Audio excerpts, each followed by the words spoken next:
हमारे देश में जहां सहायता वक्त से मिलना बहुत मुश्किल है, ऐसे में एम्बुलेंस कपल के नाम से मशहूर ट्विंकल कालिया और उनके पति हिमांशु कालिया पिछले 2 दशक से फ्री एम्बुलेंस सेवा चला रहे हैं। इन्होंने नई दिल्ली रेलवे स्टेशन पर हुई भगदड़ के दौरान भी कई लोगों की जान बचाई। हिमांशु ने दावा किया कि घटना के दौरान उन्होंने और उनकी टीम ने 5 घायलों को अस्पताल पहुँचाया और 2 लोगों की जान CPR देकर बचाई है। बता दें कि दंपति शहीद Bhagat Singh help and care for society के नाम से फ्री एम्बुलेंस सेवा चलाते हैं। कोरोना काल में इन्होंने सैकड़ों मरीजों को अस्पताल पहुंचाया था और मरने वाले कई लोगों का अंतिम संस्कार भी किया था। इसके साथ ही पूर्व राष्ट्रपति रामनाथ कोविंद ने देश की पहली महिला एम्बुलेंस ड्राइवर ट्विंकल कालिया को नारी शक्ति पुरस्कार से सम्मानित किया था। दिल्ली भगदड़ मामले पर हिमांशु ने बताया कि उस रात लगभग 10 बजे RML अस्पताल में एक मरीज को पहुंचाकर मैं पत्नी ट्विंकल के साथ लौट रहा था। तभी मोबाइल पर आई न्यूज से पता चला कि नई दिल्ली स्टेशन पर कुछ घटना हो गई है। हम दोनों ने अपनी एम्बुलेंस नई दिल्ली स्टेशन की ओर मोड़ दी। पहाड़गंज पहुंचे तो वहां पर इतनी भीड़ थी कि एम्बुलेंस आगे नहीं बढ़ पा रही थी। उसके बाद अजमेरी गेट की तरफ से मौके पर पहुंचे, वहां पर इतनी भीड़ थी कि 2 मिनट के रास्ते को तय करने में 20 मिनट लग गए। हम अपना पोर्टेबल स्ट्रेचर लेकर अंदर पहुंचे। ब्रिज पर हर तरफ अफरा तफरी मची हुई थी। किसी का जूता, किसी की चप्पल, किसी का चश्मा, कपड़ा,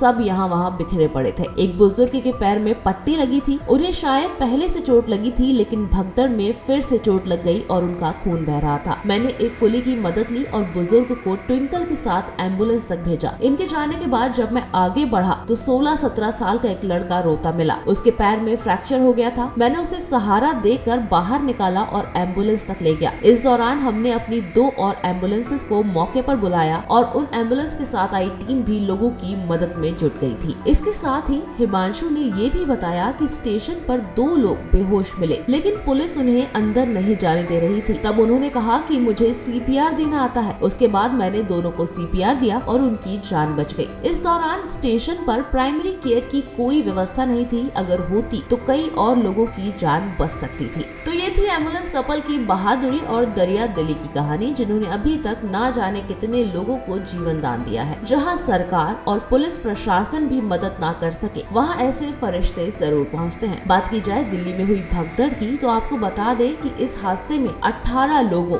11 महिलाएं, 3 पुरुष और 4 मासूमों की जान चली गई।